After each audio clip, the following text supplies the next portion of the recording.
I ain't gonna say God knew what he was doing, but let me tell you something. 3?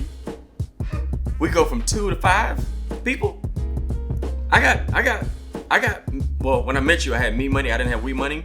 Now I got we money. We is me, you, and one person. But go from 2 to 5, that's a lot of humans in the house. That's a lot of Happy Meals.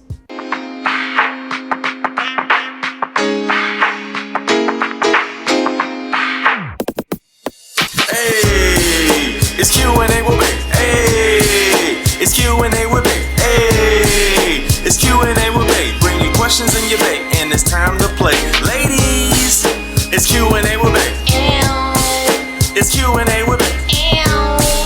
It's Q&A with Bae. And it starts right now. Hey, what up, party people? Welcome to another episode of Q&A with Bae. I'm your host, comedian Ron G, and my lovely wife, Manal, aka Pooty. I was prepping for my line, you know? You got one line. Exactly. Do you practice it before we start the show? Man, I'm like, ew, nah. Ew. I'm just joking. What? I'm just kidding, man. You are absolutely insane, man.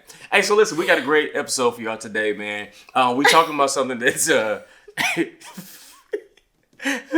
it's very common, but nobody ever speaks about it, man. So I'm gonna set the episode up and I'm gonna throw it to my wife because I feel like I don't have the validation to speak about this topic. But I want to discuss today's topic is very near and dear to my heart. As y'all know, we have a little baby boy who just turned 1. He's so cute.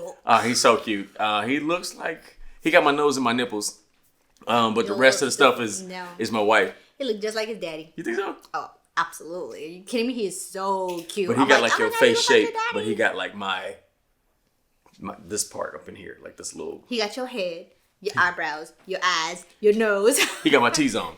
Anyway, listen. We have a beautiful little boy, man, and the transition from becoming cool, cute little couple who's having fun. I love him too. Cute little couple who's trying to figure life out to being parents is a whole nother transition. And did you just say we're a cute little couple? I think we're a cute little couple. You're so cute. Okay. You're so funny with your little ad-libs, just random ad-libs. But I also say this, man. I feel like kids made with love take a little bit longer. What you mean? Because whenever I was out in these streets, or when you're out in these streets and messing with somebody you ain't supposed to be with, that kid comes exactly at 8.5 to 9 months. But when you actually plan a kid out and you make a kid and being intentional about it, I feel like it takes a long time, meaning you have miscarriages and nobody talk about that. So today's episode is healing from a miscarriage because nobody really discussed that. And especially for men, I feel like we don't even have the space to talk about it because y'all go through so much and your body go through so much change. It's kind of tough. And I feel like the hope of a kid, grieving the hope of a kid is almost unbearable because you have this thing that you try to make with a person to bring this life into the world, and then when it doesn't go as planned, it's a really tough thing. So do you want to take it from here? I don't even know where to start. I think, geez, how long ago was this? 2 years ago? At least 2 years ago.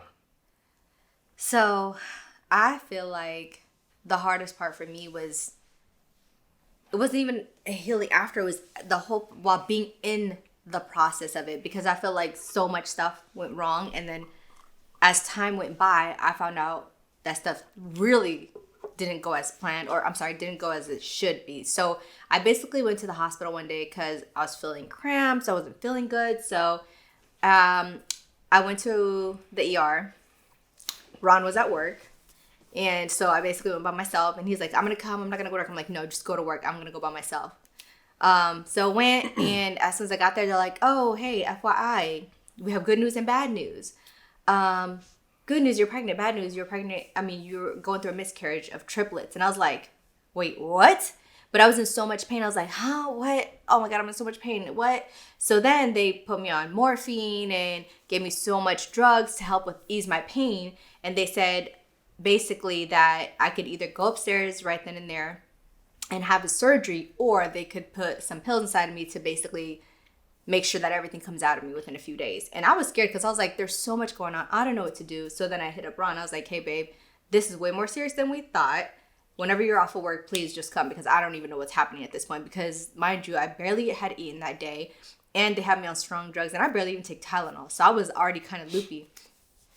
So after that, Ron had came. And then they were telling him the same thing. They're like, hey, so basically she's going through a miscarriage of triplets. And we could put some pills inside her. Or she can go upstairs and have surgery. And I was like, well, what do you guys recommend? What do you guys suggest? Because we don't know. Yeah. And they were like, well, if she has surgery upstairs at DNC, then it might do something to her lining, blah, blah, blah. So the best thing to do is let's just do the pills. And then for the next 2-3 days, she's basically going to bleed the kids out. It simulates a delivery?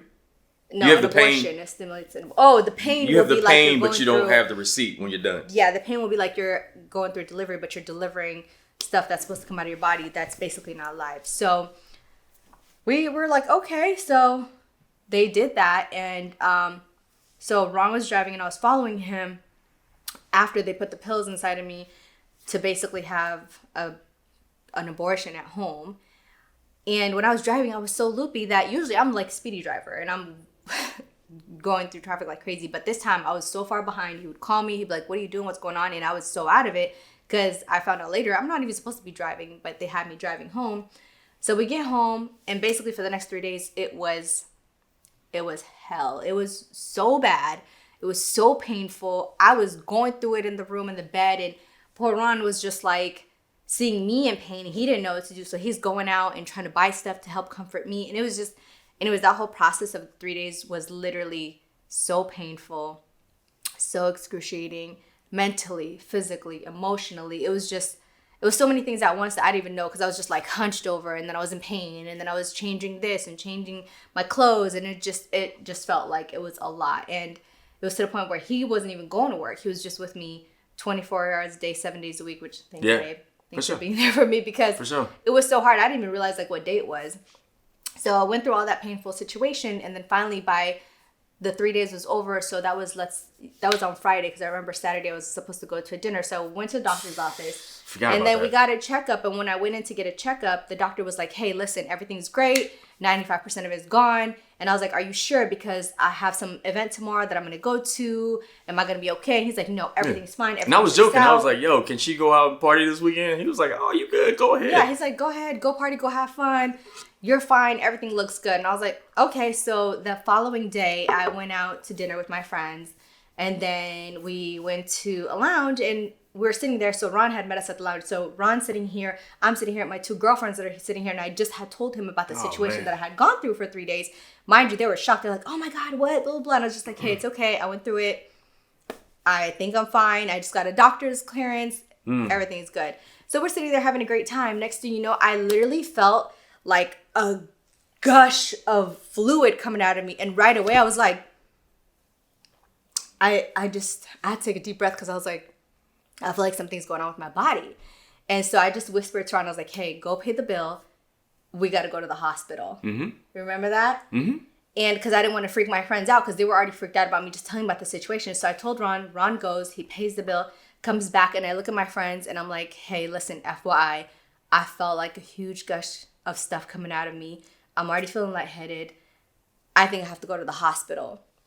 So my friends start freaking out. I was like, yo, don't panic. She's already embarrassed. Like, please, like, they start going nuts. I was like, yo, please, just, it's already embarrassing enough. Don't do that. So I went to the car and got my coat for my wife so she can put it around her waist.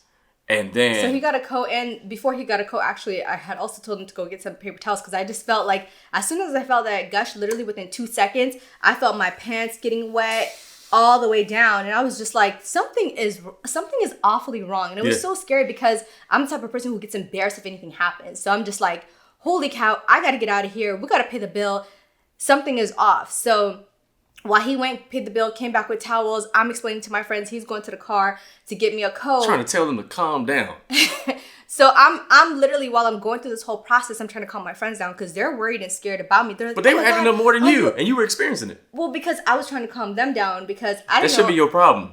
No, but the point is they were shocked and they were scared for me. So I was just trying to make sure they were okay. So anyway, so when we walk out of the lounge, thank God the couches were black over there and nobody could see because I don't even know what happened on that couch. I honestly was so unaware.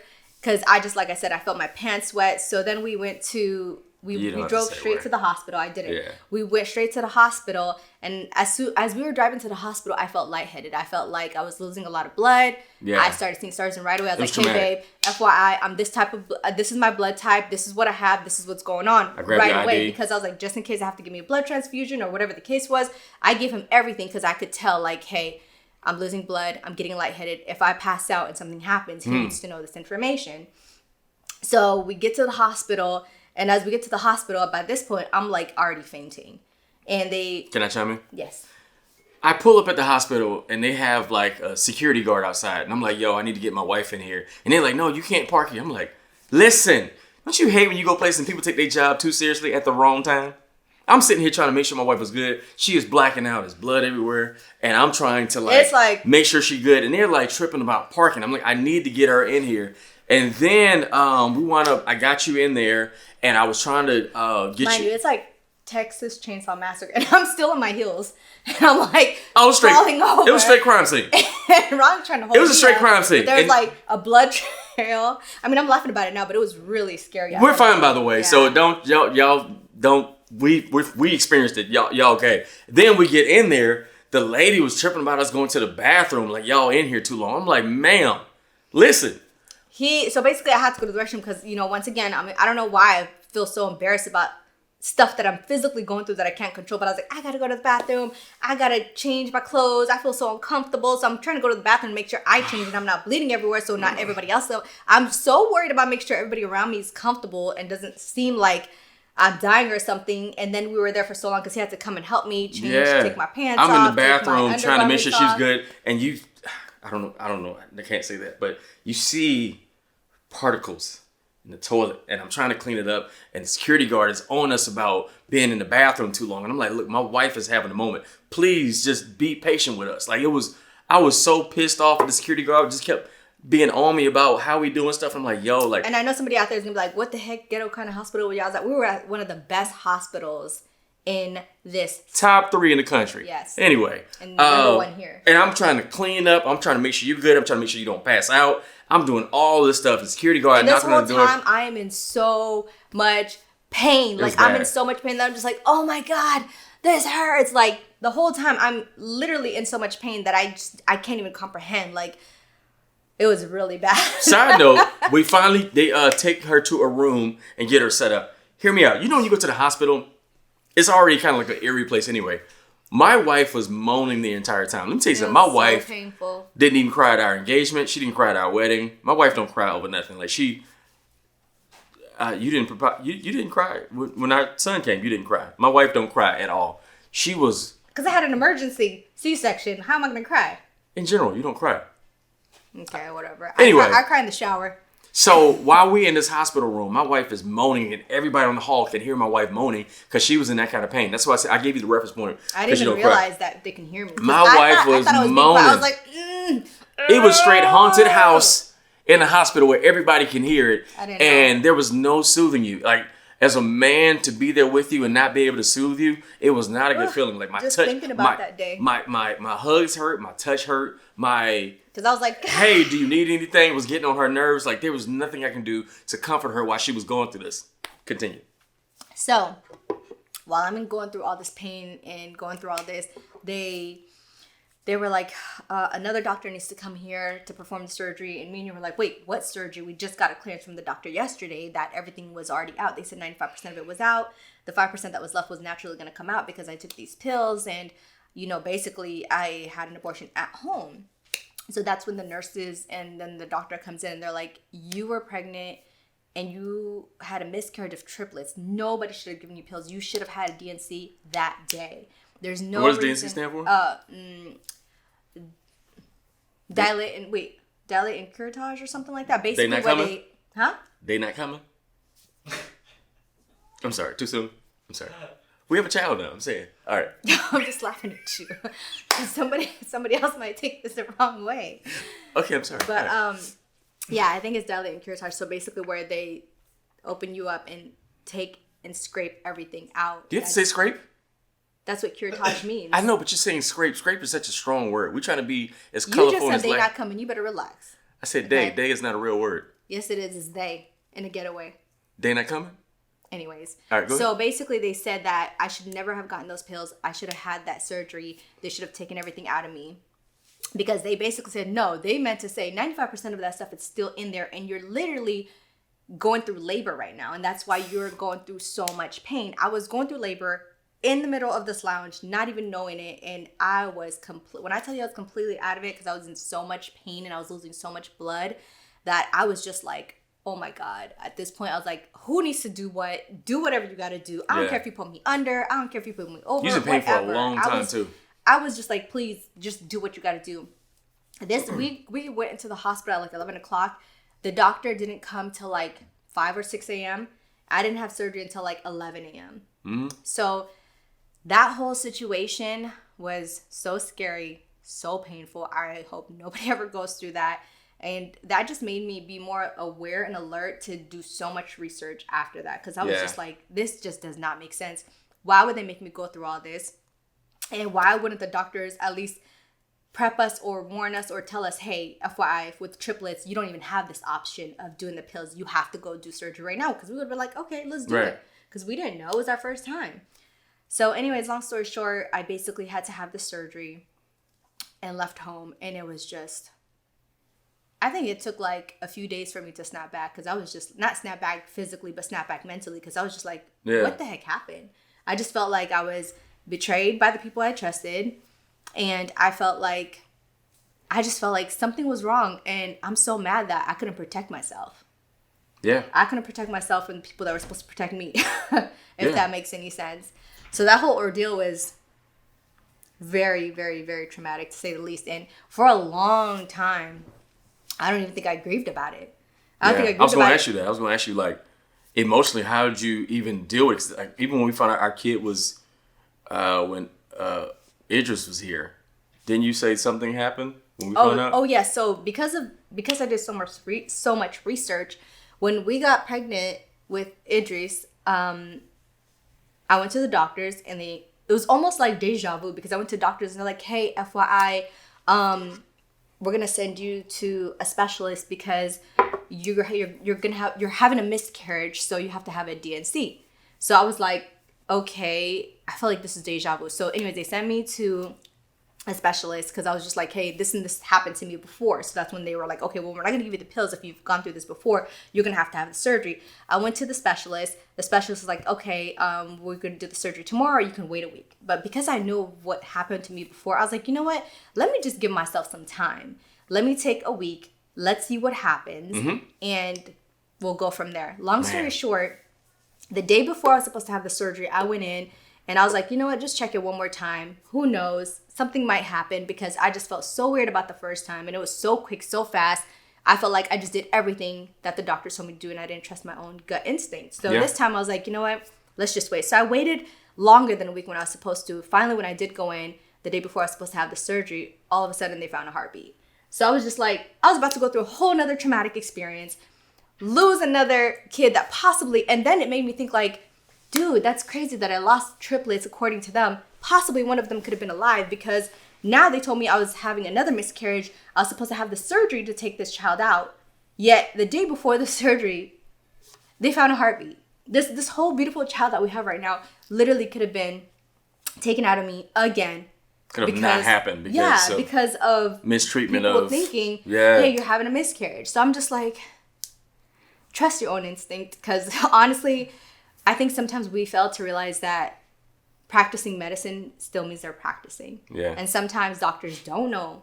You know, they're doing the best they can, but at the same time, they really don't know. So sometimes I feel like your own gut instinct is the best way to go. And please do your research and know your body because it took me that first crazy incident to realize and focus on me and see how I feel, what I feel, and just give it some time. Because sometimes it might be that you aren't going through a miscarriage. Maybe your body's feeling some type of way. Maybe your body's trying to adjust. I don't know what the case was, but because I allowed it to wait another week or two before I did the surgery, I have a whole beautiful boy who just turned 1. Like, just turned 1. You did that. It's mind blowing. It's mind blowing because it's just like, I can't even believe we went through all that. It was a lot. It was a lot. And so just backing up before we lost the first, I don't even know what to call it, first triplet. Triplets. It's a hard time saying. I have a hard time saying triplets. Why do you have a hard time saying triplets? Because that's like multiple humans that didn't make it. That's what it is. You're not wrong. I have a hard time saying it. You have to acknowledge it was 3 that we lost. So listen, so for me, the hard part was the presentation you did to let me know I was a dad.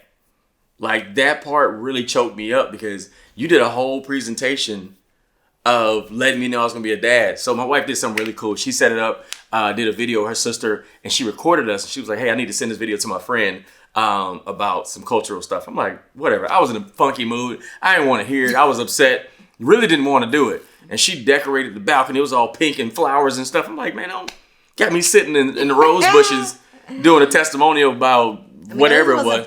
It wasn't like hot pink. It was blush pink. It was kind of cute. Whatever. Mauve. Period. What color was my suit, my wedding suit? Blush pink. It was blush? Mm-hmm. It was blush. Okay, cool. So we sitting there doing a video. I'm like, man, this is dumb. I don't want to be here. I got an attitude. I'm funky. My face all... Attitudinal. My face, my mouth all tight. I'm like, I don't want to be here. Then she was like, I got something for you. I'm like, what? Man, and she was giving me attitude the whole interview. I didn't want to do it. Because I pretended we were having an interview for my friend. So then she gives me this box. Open it up, and the t-shirt, it was a onesie that said, I can't wait to meet you, Dad. And it was 3 pregnancy tests. Oh my God, that's so crazy. I just realized there's 3 pregnancy tests in there. Whoa.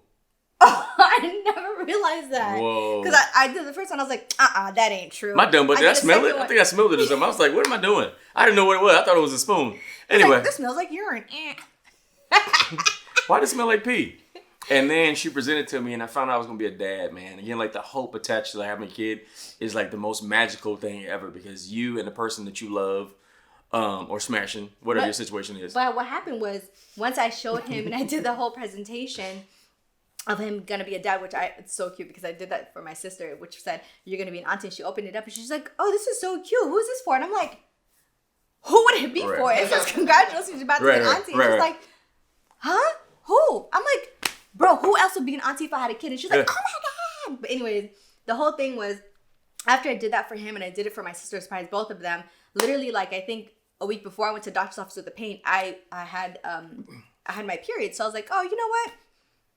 Remember I told you, I was like, oh, you know what? We're not pregnant anymore. So we already thought we weren't pregnant anymore because I started my period again. So I was like, oh, maybe we had a miscarriage. So I didn't think anything of it. So the whole time I'm thinking like, okay, well, we'll try again next time because I'm not pregnant anymore. So then when I had pain and I went to the hospital and they're like, hey, you're pregnant. But at the same time, you have a miscarriage of triplets. I was mind blown because I was like, wait, what? Yeah. This whole time I thought we weren't pregnant anymore. You tell me I have 3 of them in there? Listen, I ain't going to say God knew what he was doing, but let me tell you something. 3? We go from 2 to 5 people? Well, when I met you, I had me money. I didn't have we money. Now I got we money. We is me, you, and one person. But go from 2 to 5, that's a lot of humans in the house. That's a lot of Happy Meals. They would have came with their own blessings. You're not wrong. But go from us to like 5, that's a lot of people. My car won't fit 4 comfortably. And you talking about 5? Baby, that's 3 car seats. We would have gotten an SUV. Okay. I would have took my dad's car. Okay. But yeah, man. And then my question to you is, you said you feel like you haven't processed it. Like even today, you feel like you haven't processed it? Like you just put it somewhere? Where'd it go? I don't know. I honestly like, and the reason why I feel like I didn't grieve it because it was after that happened, it was continuous doctor's appointment after doctor's appointment after doctor's appointment. And I never had a chance to really grieve through it. And then after all that happened, you were continuously losing people in your life. So I was, the physical part of me was going through a lot, but emotionally and mentally, I was trying to be there for you because you were going through a lot. Mm-hmm. So I was just like, okay, he just lost triplets and then he's losing this friend, then he's losing that friend, and then he's losing this uncle. So it was like me trying to comfort you through that whole process didn't even allow me to grieve that process of me going through that whole miscarriage. It hit me in the chest just now. I lost 8 people. And that was quarantine. That was like post-quarantine. I lost 8 people plus the triplets.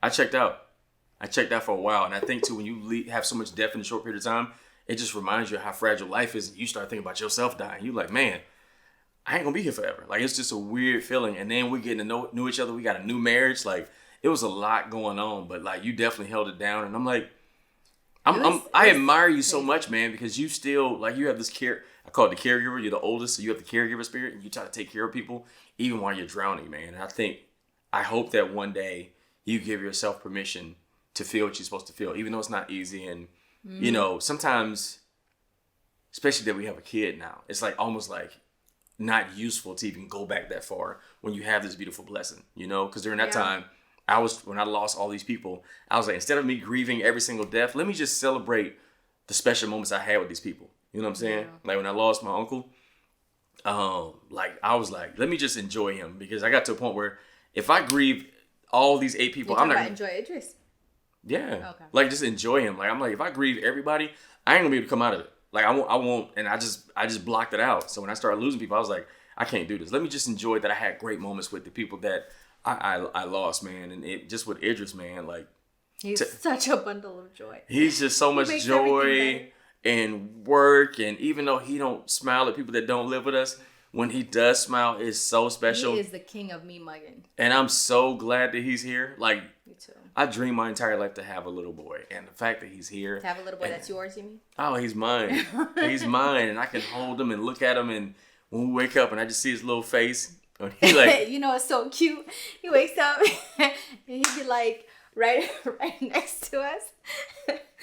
His booty be right here. I'm like, bro, then he'll fart. The booty part is fine because Ron doesn't notice that. But he'll get up and then he'll try to play with me, and then I'd be so tired, and I'm still breastfeeding, so I'd be waking up every 2 hours, and I'm like so tired, and I just like go over there to your daddy, and he'd look at Ron, he'd be like, and as soon as he does that to wake him up, I'm like, yeah, my little boy will slap me. I'm asleep. Please take care of him. But he's so much fun, and I enjoy him. Like, every day I get to learn himself, man, and then It's an interesting thing to become parents, man, because our relationship has changed a lot. Our relationship, like who we were then plus a child, it becomes something different. It blossoms into something different, and the love becomes deeper and richer, and you have to be very intentional about spending time with each other, because you are responsible for a whole nother human, man. So that's very intentional also, because women, when you have a child, your husband's gonna feel like you don't love him anymore. So you got to make sure you are very intentional about spending time with your baby and your baby number 1, because you got to understand, this is baby number 1 and he's baby number 2. So after baby number 1 is taken care of, and then baby number 2 has to be taken care of, because at the end of the day, sometimes men, in the process, of course, they love their babies and they're always there for their babies, but they feel some form of neglect. And at the beginning, I was just so tired and exhausted. I didn't even think about it. I'm just like, bro, how do you feel neglected? Because I'm over here breastfeeding, changing diapers, burping, getting thrown up on, getting spat on, getting peed on, and cleaning up and cooking. But then I had to stop and realize, like, not to say like men are big babies, but you still want to be loved and nurtured at the same time. I am. So I had to then start to think like, okay, I still gotta love on you as much as I used to, even if it's hard, because I don't want you to feel neglected. Hard as in? You said even if it's hard as in what? What do you mean? You said I gotta take care of you, love on you, even if it's hard. Why is your lip quivering like that? What are you trying to say? You missed the joke. Never mind. Jesus, I'm over here being a comedian at the wrong time. I saw you. I was like, you ain't going in there right now. I'm going to deflect that whole situation. That's so funny. But honestly, like, as much as babies are cute and they need so much work and love and attention, and they're like the best, cutest gifts ever to couples, don't forget to love and nurture what you have as well. I mean, your husband. And you're really good about that. I'm not even going to lie. Like, you're very intentional about loving me and taking care of us. And I feel like as long as I take care of you two, you always make sure I'm considered. For me, I feel like it's so funny. I had a chance to grieve the situation because I had to do a movie. I did a movie that was about mental illness and being mad at God. And I had a particular scene where I had a breakdown in the movie, and I had to go somewhere really dark, and it was really tough, man, because remember when I was at rehearsal and I came home, my wife was like, why you sound like this? And I was like, I was doing this and this. I was like trying to... You came home still in character.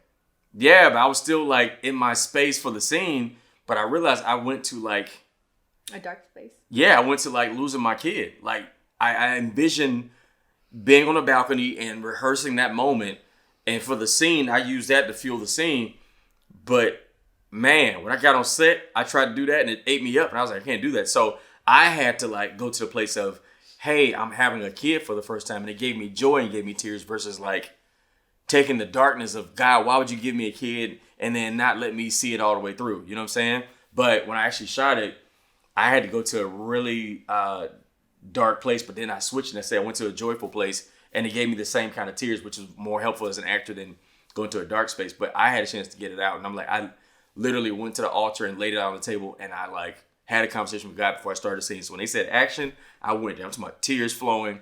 And when they said cut. So you grieved while you were on set? I did. And yeah, I got it all out. But I'm grateful. And I also hear men talk about it all the time too, because it's a very specific thing, because miscarriages, women, you experience it physically, but men go through it too. But I feel like we don't always have the space to talk about it because it's y'all moment. And it's almost insensitive for us to talk about it as a man.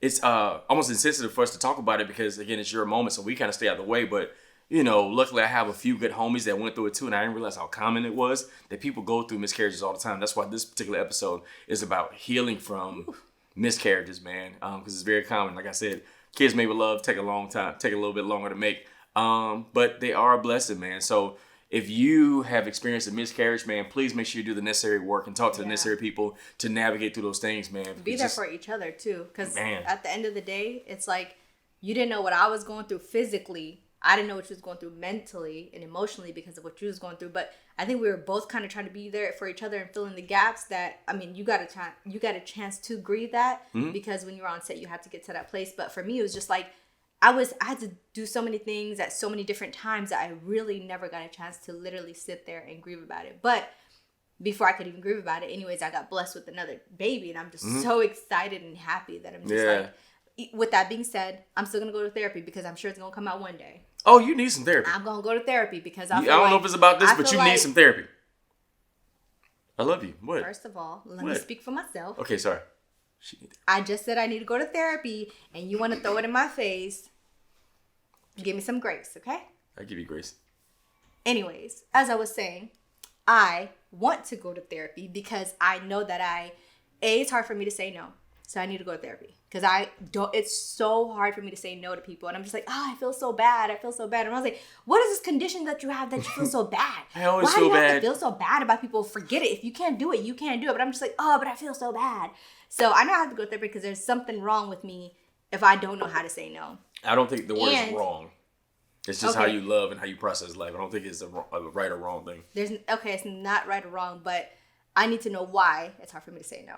Yeah, it's not sustainable, but it's not sustainable. And I realize that I keep so much in, and because I don't grieve certain situations, I'm just like, I don't know if it's today, tomorrow, 10 years from now, 50 years from now, but everything that's inside of me needs to come out somehow, some way. I don't know if it's journaling, I don't know if it's meditation, prayer, whatever it is. Point is, I wanted to go to therapy.